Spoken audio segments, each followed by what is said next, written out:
So napatayan ni isang Syriano kag Israel. So they decided na mag-form sila sa coalition para hindi sila pag-conquer sa Syria. Okay? Can you still follow the story? Pero ang Southern Kingdom sa Judah, hindi siya gusto mag-join sa coalition. Ang plano sa Israel, sa Northern Kingdom kag sa Syria, is to combine forces and then i-recruit nila ang Southern Kingdom, which is Judah. Now, nagkanto sila sa kay King Ahaz, and he is the king of Judah, kag naghambal sila nga we will form a coalition, pero nag-refuse si Ahaz. So, ang plano sa Syria and Israel is this.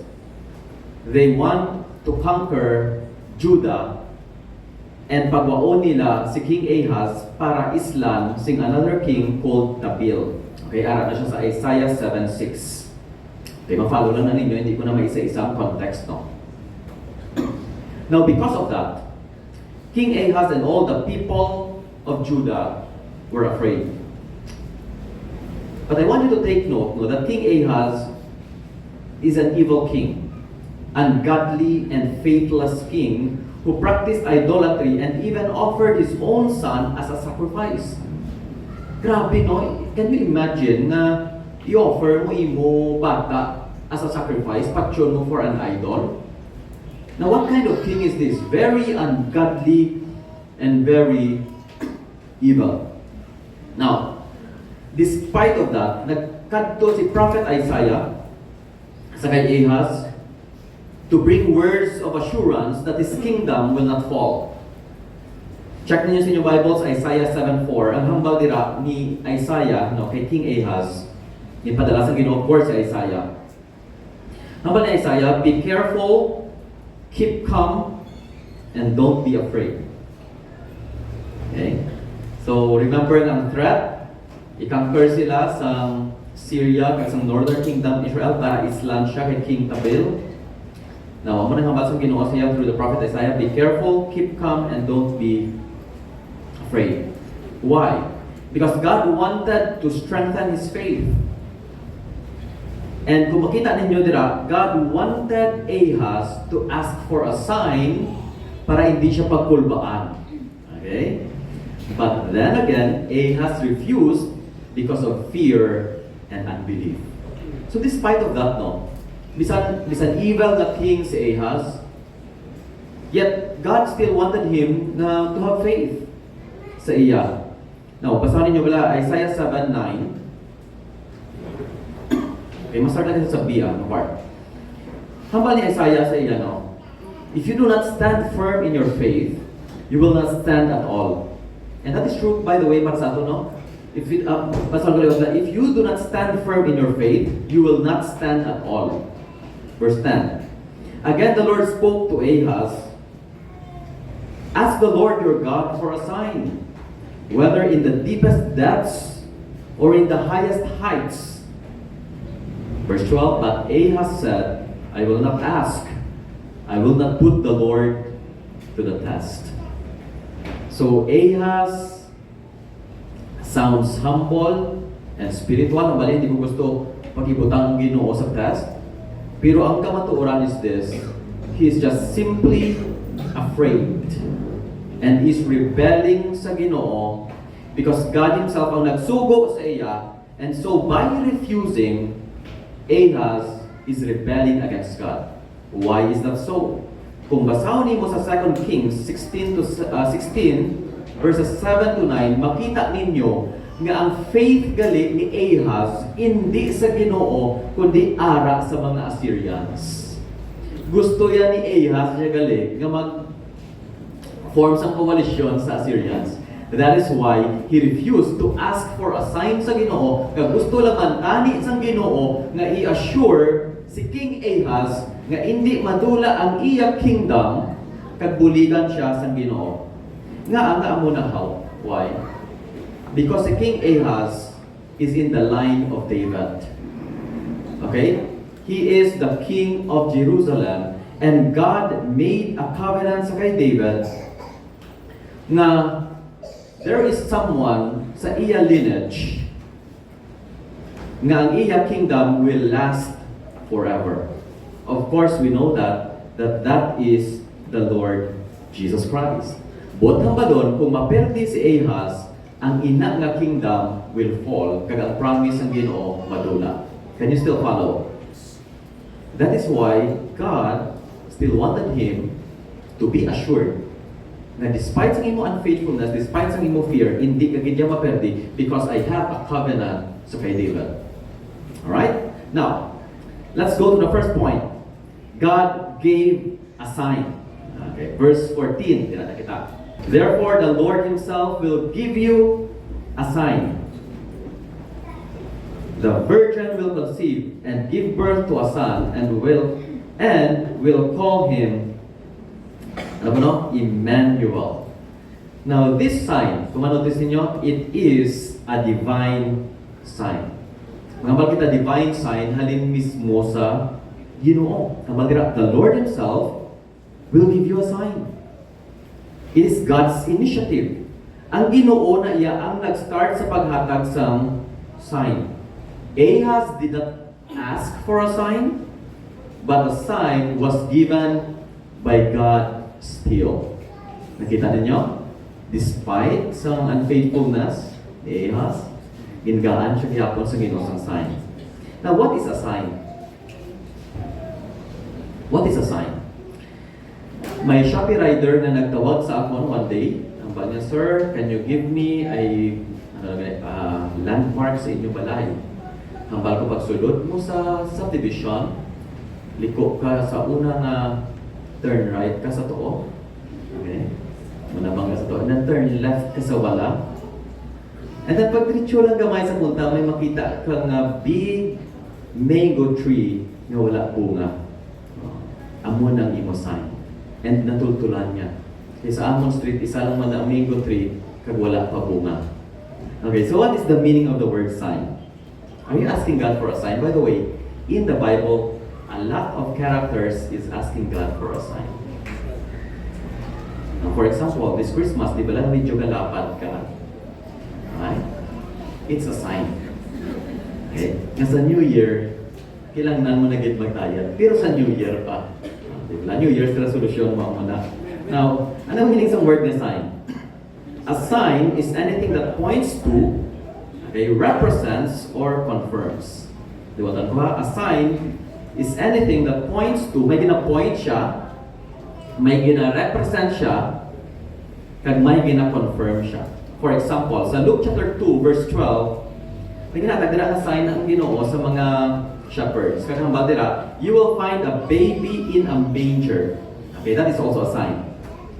For example, hambal sa Ginoo pagit, sa mga wise men, hambal na makakita ka mo sa star. Di ba la? Hambal sa Ginoo sila, Caltex na. Ayan diya. Star of Bethlehem na. Okay? And this star is a sign pointing to the exact location of the Lord Jesus Christ. Okay? Which is also a representation that Jesus is the light of the world. Amen. Okay, do you get the meaning of the word sign? For example, do you still wear your wedding ring? Sa mga lalaki? Now, wedding ring is also a sign, a representation. Right? It is a symbol of love. Now, we know that this sign, ginatag sang Ginoo, that the virgin will conceive and give birth to a son and will call him Emmanuel. It is a divine initiative, not human request. But naman, this sign comes entirely from God. Wala yan naghambal ang Ginoo or wala nagtatagang Ginoo sang sining nga sign out sa request sang tao. In fact, when the angel Gabriel came sa kay Mary announcing the birth of a Savior, paagi sa iya, wala nang pamangkot ang Ginoo kay Mary na tipo hindi ko butang dira si Jesus sa imo. Wala. Pag-abot ni Gabriel sa kay Mary, ano ang ni Gabriel? Mabusong ka. Luke 1:31, behold, you will conceive in your womb and bear a son, and you shall call his name Jesus. The angel Gabriel simply announced, wala na siya nagmatumato. Now, what can we learn? In our redemption and salvation, it is God who always makes the first move. Amen? He sought us first. He loved us first. And forgave us first. Amen. Do you know na wala responsibility ang Ginoo sa pag-save sa aton? But He did. Hindi kita una ang nagpangita sa Ginoo. He was the one na nagpangita una sa aton. Wala kita una nagpalangga sa Ginoo. In fact, nabal sa Biblia, we love because, He first loved us. So, every sign sa Christmas, makita natin that it is a divine initiative that when it comes sa aton redemption kag salvation, una ang Ginoo himo sang paagi. Our role is simply to respond to what God has done for us. Amen. Now, going back again, ginabago again na there's a promise sa line ni David. And amo ni siya nga sa 2 Samuel 7 verse 12 to 13. Hambal sang Ginoo sa kay David, when your days are over and you rest with your ancestors, I will raise up your offspring to succeed you, your own flesh and blood, and I will establish his kingdom. He is the one who will build a house for my name, and I will establish the throne of his kingdom forever. Now, double meaning na siya, by the way, sa kay Solomon. But ang ultimate na fulfillment sina, of course, ara kay Jesus Christ. Again, Ahaz comes from the line of David. But from a human standpoint, if Ahaz falls, the promise is gone. The word of God means nothing. Because no Davidic king means no Davidic throne. No throne means no messianic heir, and no heir means failure on the part of God sa iyang covenant sa line ni David or sa kay David mismo. But even in Ahaz's failure, God again still gave the sign. Ahaz's refusal to obey God did not stop God from fulfilling his covenant to the house of David. So God gave the sign not to Ahaz, but to the house of David in general. Makita ninyo, tanawan ninyo sa verse 13. Kundi si Ahaz niya para siya na made up na yung mind ni Ahaz mo. Hindi kaya magsalig sa Ginoo. Dito kaya sa Assyrians masalig. That is why, ang hambal sa Ginoo, wala siya naghatag sa sining sign specifically sa kay Ahaz as the king. But ginhatag ang ining sign sa bilog na house ni David. Anong butang balon sini? Utod? Nga even though we fail, God remains faithful in His word. Amen. Tanawan niyo sa verse 13. Then Isaiah said, "Hear now, you house of David." Pamantin niyo, wala siya nagambal sa kay Ahaz, wala na nagstorya si Isaiah sa kay Ahaz, pero nagstorya siya sa house of David in general. Is it not enough to try the patience of humans? Will you try the patience of my God also? Therefore the Lord Himself will give you a sign. The virgin will conceive and give birth to a son, and will call him Emmanuel. Now, diri na ito makita. Now, this Christmas, you will learn. Remember this. That every time you remember Christmas, it is never about our faithfulness, but God's faithfulness. Amen. This sign is not meant to reveal Ahaz's faith, but this sign is meant to reveal God's faithfulness. 2 Timothy 2:13 ang hambal dira, if we are faithless, He remains faithful, for He cannot deny Himself. Now remember sa bilog na tuig, how many times have you been unfaithful sa Ginoo?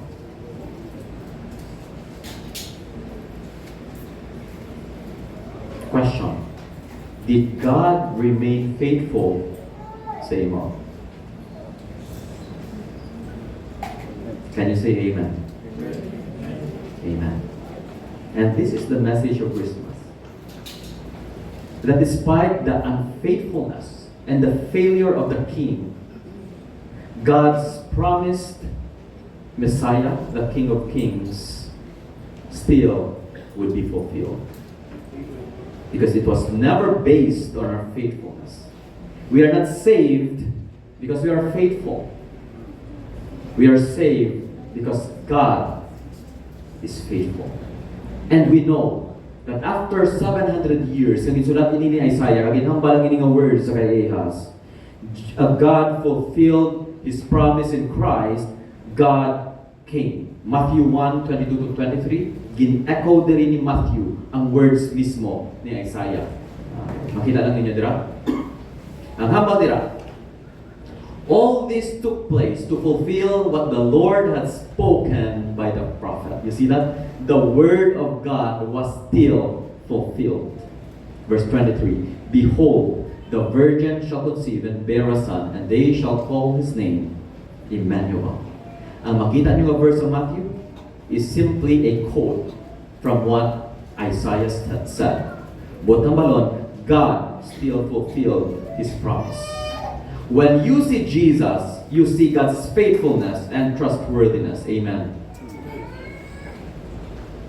He is the ultimate proof that you can trust God no matter what.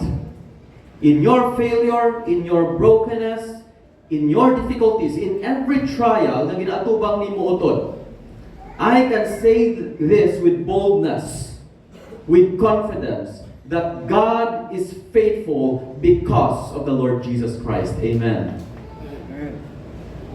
It is because of Jesus.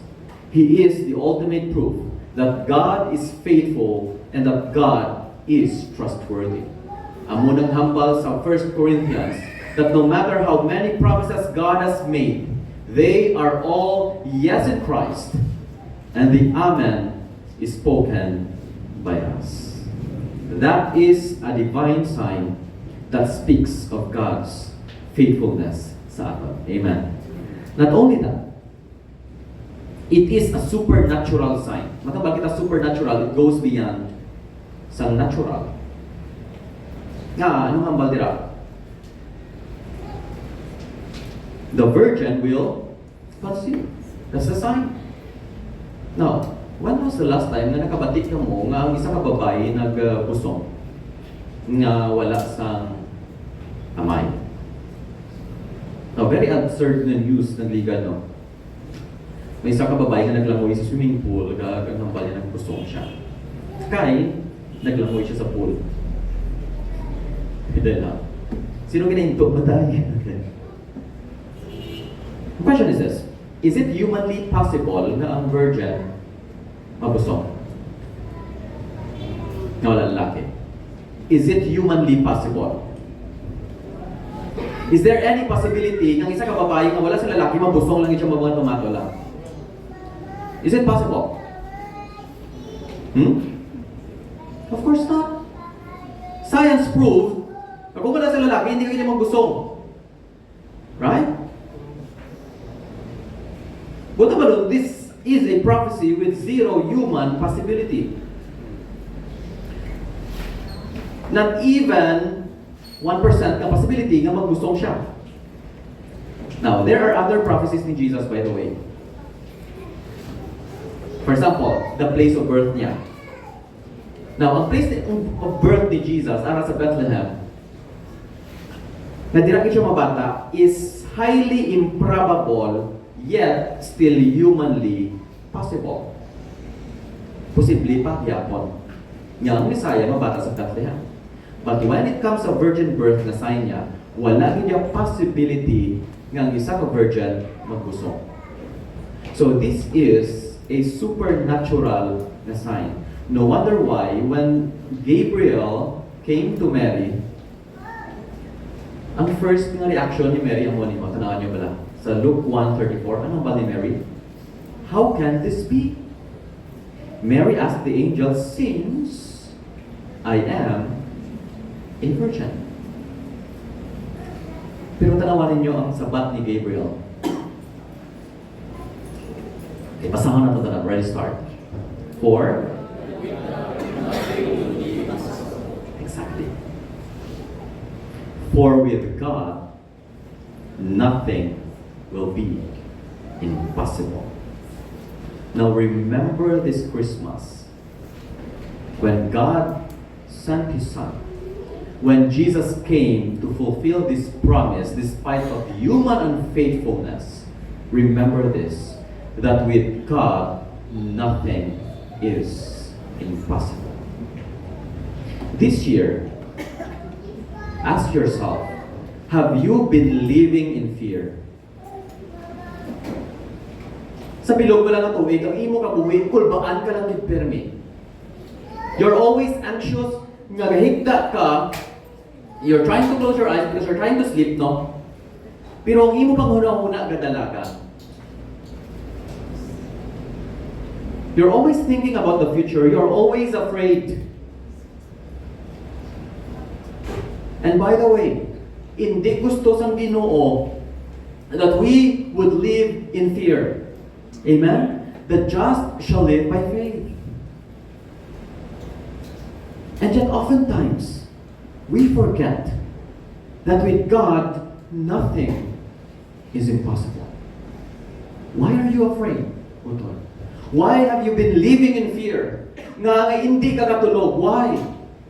Because you think that your God is not able, right? Because you don't trust Him.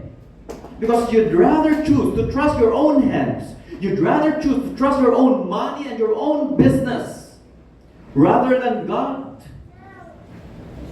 No wonder why oftentimes sa kabuhi ta permi kita kulbaan gamay lang ka problema, gasala na kita, ka cold sweats na kita, ga panic attack na kita, ga overthink na kita. Why? We don't believe that God is able. There is a song sa gamay pa kami, and the song says, "My God is so big, so strong, and so mighty. There's nothing my God cannot do." But why is it that samtang na nagatigulang kita, it seems that our God is getting small? Now, pag-abot nyo sa balay nyo mga tigulang, kantahan nyo na liwat. Don't offend pang iba now. Ano kung hindi ka gusto mong tigulang? My God is so big. With God, nothing is impossible. So remember the sign. It is a supernatural sign. But still, when it comes to it is possible. Remember this Christmas, when you feel trapped in a seemingly impossible situation or overwhelmed by what lies before you, what lies ahead. No, Katie, 2026 na damo pa kita alato bangon. Now, I want you to believe this. With God, nothing is impossible. Amen. Amen. Buhay din ba? Amen. Dahil hindi ka mo conforme, ha? Balan nyo, ang patuo hindi matudlo eh. Very simple ang message in Christmas, no? God is faithful. God is able. Stop living in fear. Stop living in fear. Don't put matters into your own hand. Let go and let God. Kaya kaluwi, ikaw to. Ito na. Damo ko na batian. Na damo sa atong ka-struggle because of anxiety. But I hope that you would be reminded because of this sign. Because this sign represents not only God's promise, but God's power. Amen? Now, number 3 na nature sa sining sign, it is a redemptive sign. Verse 15. Verse 15. Genesis 3:15. Na redemptive sign, meaning sa redemptive sign, it is a sign of redemption. Diba, ang sign gives direction. It points to something. So, Genesis 3:15. Sa na-fall ang tao, ang muling hambal sa Ginoo sa serpent, sa Yawa, "And I will put enmity between thee and the woman, and between thy seed and her seed. It shall bruise thy head, and thou shalt bruise his heel." So kung manotice ninyo, nag-promise ang Ginoo, no? Sa kay Satan, na someday, your head will be crushed by this woman's seed. He will defeat you. Pero halin sa babae. And this is what the theologians call proto-evangelium, meaning the first gospel. Sa first pa lang na part, sa na-fall ang tao, nagpromisa na yung Ginoo na someday Satan will be defeated. And this defeat comes from the Messiah, the promised one, who will come from a woman's seed. Nga issue anyhow, why? Because by speaking of the woman's seed, God points to a unique and supernatural birth. Kaya nga ang seed or ang offspring, sa ibang na translation, by the way, offspring ang ginamit, is never used sa bata, sa babae, pero sa bata, sa lalaki. Kaya ang babae, wala sang seed, ang lalaki lang ang may seed. Amen? That is biblical language. Buot ng balon, maghambal diri ang Ginoo sa kay Satan, na someone from the woman's seed would come, that is referring to the virgin birth. This the follow? But ang hindi na sign goes all the way back to Genesis, right after the fall. And this is the promise of God that someday, Satan and evil and this suffering will be defeated. The suffering of this world will stop. Amen. Soon, when Jesus Christ returns, all this sorrow, all this pain, all this trouble, and all this chaos na experience natin sa kalibutan will all soon be gone. He is the Prince of Peace. Satan and evil will finally be defeated. So, when God gave this sign, remember this, it is a sign of redemption. It is a sign of redemption. Amen? Now, let's go. Again, go back to the main verse. Let's go sa the second point, a son. Ano nga ba there at verse 14? A sign and a son, right? Therefore, the Lord himself will give you a sign. The virgin will conceive and give birth to a son and will call him Emmanuel. Now, sino din ang gusto, no? And after 5 months, excited ka mabalaan ang imo bata, whether lalaki o kung babae. No? Pero subong, wala na tayo kina-check, kaya nga, may ginatawag kita nga gender reveal.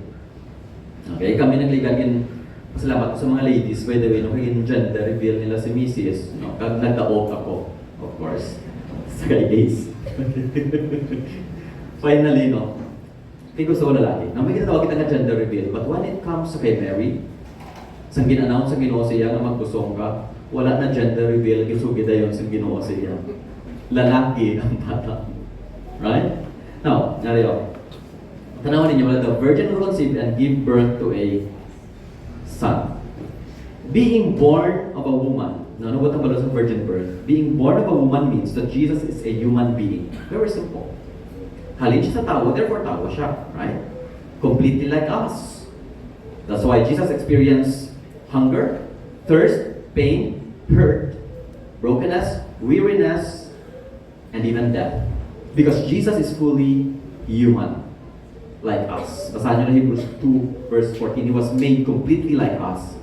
Now, being born as the offspring of a woman and not of a man, tinambago na kanina, which the virgin birth made possible means that Jesus, in His humanity, is perfect and holy. Okay? Can you still follow? Ang mali siya, si Jesus, fully human, pero wala siya sang sala, kay nga diin ginatrace ang sala. Wala ginatrace ang sala sa babae, ginatrace ang sala sa lalaki. Kung doon mo sa Bible, wala nagsulod ang sin sa kay Eve, although nakasala si Eve. Right? Di nagsulod ang sin. Sang nakasala, si Adam. Because ang ingaan sa covenant sa Ginoo, si Adam, not si Eve. Si Adam is the leader. That is why, Romans chapter 5 verse 12, anong madira? Therefore, just as sin entered the world through one man, okay, not woman by the way, and death through sin, and in this way, death came to all people because all sin. Paano nagsulod ang sin? Din halin. Halin sa lalaki, hindi halin sa kay Eve, although Eve sinned first. Right? Pero ang sin nagsulod because of Adam. Kagang hambal sang sinang verse, sin entered the world and everyone became sinners by birth. Not by action, by the way.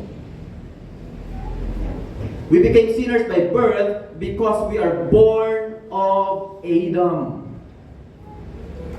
But si Jesus, of course, hindi halin sa kay Adam. Hindi siya halin. Kay Eve? Okay, dinhalin niya si Jesus. Come on. Okay, panumdaman na yung mo. Dinhalin si Jesus. He didn't come from a human father. He came from our Heavenly Father. Amen. It is through the Holy Spirit. It is through the Spirit of God. Okay? That is why it comes from the Father, ang iamayan ito sa langit, hindi sa kay Adam. Amen? Can you still follow? That is the wisdom of God. Gamit niya ang virgin birth so that the coming Messiah, Jesus Christ, would be a perfect human being but at the same time, perfect. The law demands perfection. Romans chapter 7 verse 12. Kaya hindi ka makasaka sa langit kung hindi ka perfecto. You should be perfect in being and doing. And the verdict ng law is this: we are all guilty. Romans 3:23. That is the verdict of the law. For all have sinned and fall short of the glory of God. So what is God's solution? Isa lang yung solution. No one is perfect. You can never be perfect because of the standard of the law. Because you sin. At one point sa law, you are guilty of all. For example, alam mo niyo. Ang bala sa James, by the way. Kaya ang standard sa perfection. For example, kung nangawat ka, ano tawag sa mo sa Biblia?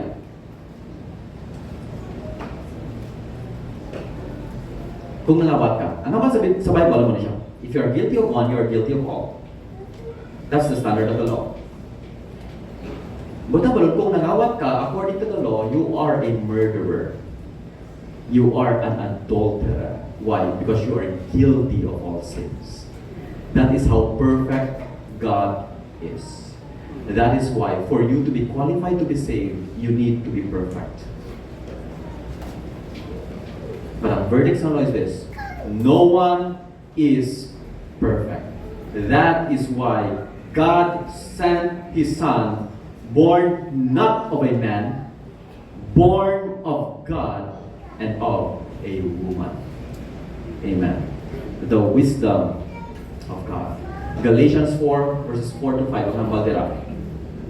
But when the set time had fully come, God sent His Son, born of a woman. Kumanong kasi yung language, God sent His Son, but the Son always existed. Wala yan nag-umpisa ang existence ni Jesus sa kay Mary. Amen? Wala na nga God made His Son through Mary. No. God sent His Son. He's always a Son from eternity past. No. He was born of a woman, born under the law, okay, to redeem those under the law that we might receive adoption to sonship. Butang malaluto na mo ni. The Son of God became the Son of Man so that the sons of men can become children of God. Amen? Because no one is perfect except Christ. The only perfect man is Jesus Christ. And through Him and by being born in Him, people receive righteousness and life. That is why He is born as a son. Okay, He is born as a son, not a daughter. Can you follow? A son and a son. Not a woman, not a daughter. Why? As the second Adam, Jesus stands as the pioneer and source of new humanity. Kaya ang old creation, dinalinaw sa kay Adam.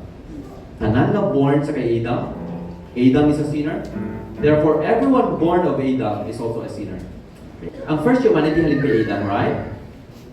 But ang second humanity halin kay Christ. That is why He has to be a man, a son. Okay? What Adam lost through disobedience, Christ redeems through perfect obedience. No wonder why 1 Corinthians 15:22 says, "For as in Adam all die, so in Christ all will be made alive." Will be made alive, by the way. Okay? Kaya nga, adi kita unahaw sa kay Adam. That is our first birth. Now, paano ka makasulod sa kingdom sa Ginoo? Ano ba ni Jesus kay Nicodemus? You must be born again. How can you be born again? If any man be in Christ, he is a new creation. The old is gone, the new has come. You will be made alive if you are in Christ by faith. Say amen. Amen. That's the purpose why God sent His Son. It speaks of His perfect humanity.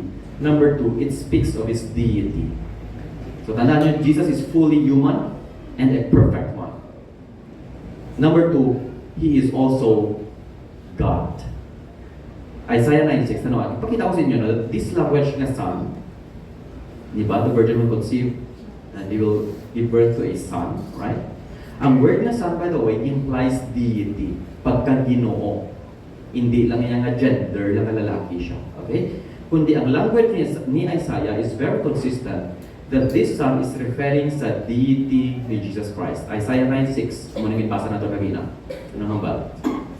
For unto us a child is born. Of course, when Jesus Christ was born, He was a child. Pero notice this, to us a son is given. A child is born that speaks of His humanity. Kinabata mo siya as a human. But a son is given, speaks of His deity because again, He is always a son of His Father. Amen. No wonder why it's so put it out. And He will be called Wonderful Counselor, Mighty God, Everlasting Father, and Prince of Peace. One time I was walking sa NGC, may nagdebate sa ako, nag-storyanay kami.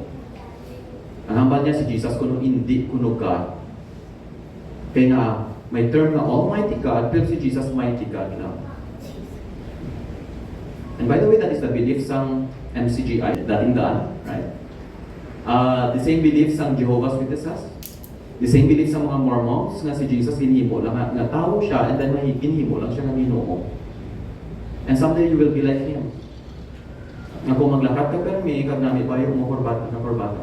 And that's the belief sang mga Mormons, by good works. They could become gods. And I want to view kay Jesus. There was a point in time that Jesus is not God. But ang kapal din, the same verse na ginamit ko sa Jehovah's Witnesses, kung ka sa habal na sugpon sa mighty God, anong sugpon dira? Wala ito naging basa una. Kung kung dali open ito kayo po, anong sugpon dira? Ang the everlasting Father. Meaning, He has no beginning, He has no end, and He shares the same title with God, that God is our Father. Amen. He is the Son of God when it comes to His relationship with the Father. But He is God when it comes to His nature. No wonder why Jesus is the mighty God and the everlasting Father. Amen.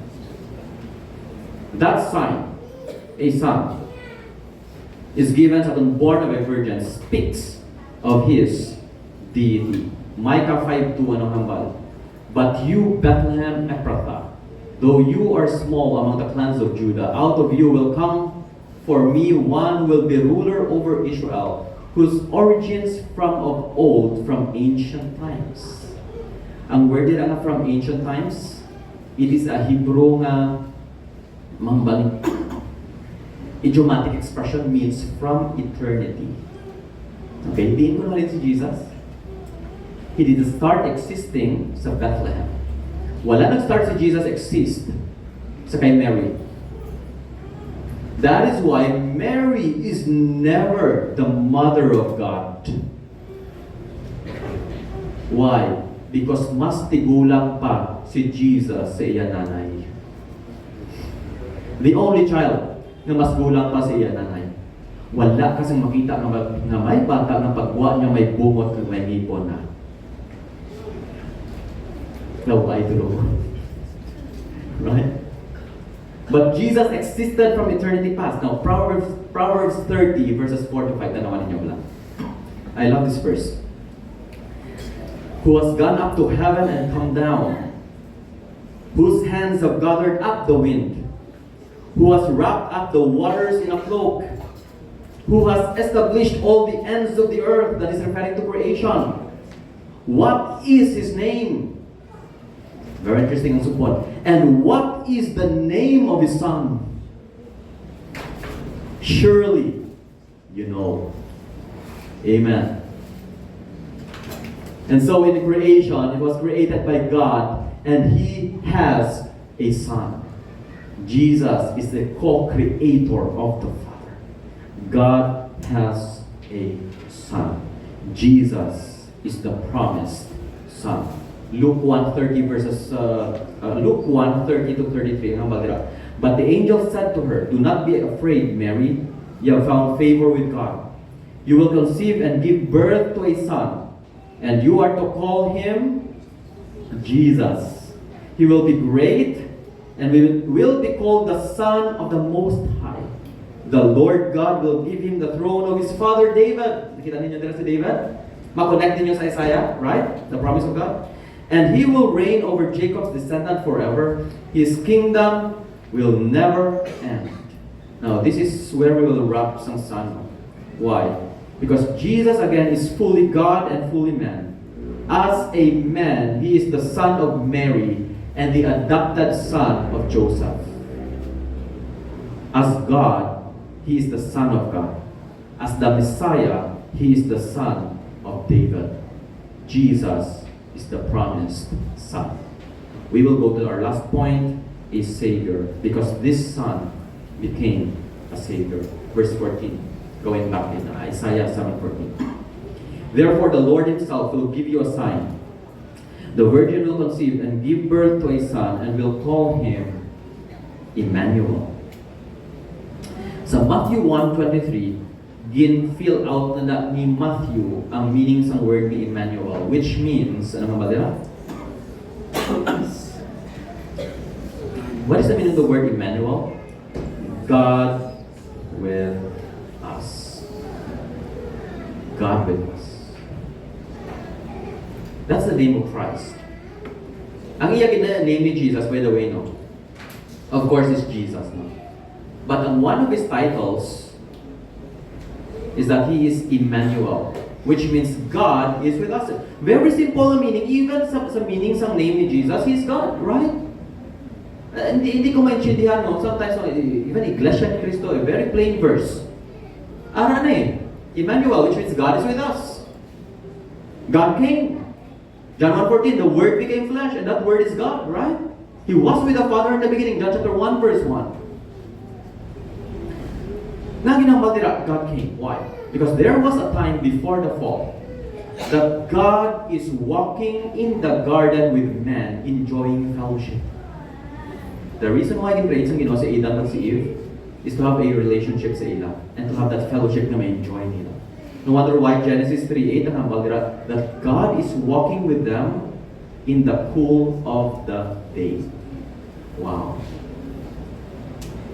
There was once a time that God is walking in the earth. But you know what happened? Because of sin, di nang ginusuko. Layo na. Layo. There is a gap. A great divide. An eternal gap between the holy God and the sinful man. But praise God because of the Lord Jesus Christ. He came for us because we could not come to God. Amen. If there is a way for you to come to God, kung ariyo, kung maluwas lang man kita paagi sa aton relihiyon, kag paagi sa aton mayong buhat, kilangnan pa bala si Kristo magkari sa aton, kag mangin matay sa cross, kag magbayad sa aton sala, yes or no? No, very simple logic. Right? Kung kaya na naman maging mabuot, maghatag sa aton tithes para makapalangit kita, mambal ka ti, Pastor, masimba na lang ko na Domingo para makapalangit ako. If kaya na naman magpalangit, paagi sa aton mayong buhat, kag paagi sa aton effort, then hindi na kailangan si Jesus magkadto diri kag mangin matay. Kung ako si Jesus, hindi ko yan. Pagin matsyal ko pa ang sinner para sa inyo? Pagin matsyal ko pa ang sinner na pero kaboy-boy, na perte ka batinggilan, na perte ka tigawalo, hindi ko yan pa ako si Jesus. Especially yung napungkot nila. Right? The fact that Jesus Christ came proves that there is no other way. Amen. He is our Emmanuel. 1 Timothy 3:16, anong hambadra? And without controversy, great is the mystery of godliness. Ano ko lang hindi nga misteryo? God was manifest in the flesh. Justified in the spirit, seen of angels, preached unto the Gentiles. By the way, the only time that the angels have seen God, it is during the birth of Christ. Because John 1:18, no one has ever seen God. That's why the angels rejoice. Jesus Christ said to Philip, if you have seen me, you have seen the Father. God in the flesh. Kagahambal dira, sin of angels preach unto the Gentiles, believe on the world, receive up into glory. That is the mystery of God, that God became like one of us. Jesus Christ came. He became our Emmanuel, God with us. Remember this Christmas that God is no longer a distant God. He dwells in you. Amen? Where is God right now? In your heart. That is how close God is sa imo. Hindi ka manawag sa Ginoo kasi layo-layo. Say, God, din ka! No. God is always with you because Jesus is our Emmanuel. Ariyo. Hindi ako ma-wrap up, no? Jesus is both God and man, right? As man, He represents man before God. As God, He represents God before man. Both naman His humanity and deity speaks of His work. May nag-represents both sides. Both parties. Kaya nga, may disagreement mo. May enmity. Ang munang term, may gamit. Hindi kita goods ni Lord. We don't have peace with God. That is why Christ came, became a fully man like us, so that He could represent us before God. No wonder why mo siyang hambal sa Romans 5:10-11. No? For if while we were God's enemies, we were reconciled to Him through the death of His Son, how much more, having been reconciled, shall we be saved through His life? 2 Corinthians 5:18-19. All this is from God, who reconciled us to Himself through Christ and gave us the ministry of reconciliation, that God was reconciling the world to Himself in Christ, not counting people's sins against them, and He has committed to us the message of reconciliation. Ano ba itong malunod doon? Di ba hindi kita okay sa Ginoo? Our fellowship has been broken because of sin. Ano gini mo ni Jesus? He came to us and represented us before God. Siya nga itong mediator, siya nga itong attorney. And as God, He also represents God before us. That is why in Christ, sa kay Kristo, di mo makita ang Ginoo nga gani. God is in Christ, right? If you want reconciliation, if you want forgiveness, di mo makita in Christ. Kaya ang Ginoo. Amen. Now, have you heard of the song, Hark the Herald? Ano ba sa song mo siya? Hark the herald angels sing, glory to the newborn King. Peace on earth and mercy mild, God and sinners reconciled. Amen. That is because Jesus is our Emmanuel, God who became like us, and He reconciled us before God. He saved us from our sins. And ang hambal sa verse, that God was reconciling the world to Himself in Christ, not counting people's sins against them, and He has committed to us the message of reconciliation. Utod, how many of you still share the gospel? This is the message ginintrust sa aton sa Ginoo, that God is not counting man's sin against them, and God is offering salvation sa mga tao. Are we preaching this message of grace? Na ang mga sinners could freely come sa Ginoo because of what Christ has done for us. And that there is forgiveness and reconciliation. Utod, please be reminded that this Christmas, God has entrusted us with this message of hope, this message of salvation. Then what are we doing with our lives? Pamangkot, when was the last time you shared the gospel sa imo office mates? Tapos mabal ka kayo napatay, kanugon kayo wala na sharean kay Jesus? Of course, mapatay kita. Tanan kita mapatay mo. Si nanay mo, have you ever asked this question? Kung si nanay ko na save ba lang kung wala? Or si lulo ko, or si lula ko? Or best friend mo, have you ever tried to share this message of hope? Because this message has been entrusted sa aton utod. We have received reconciliation, and so God entrusted this message of reconciliation sa aton. Have we been sharing the gospel sa ibang tao? And that is a reminder, by the way, sa aton this Christmas.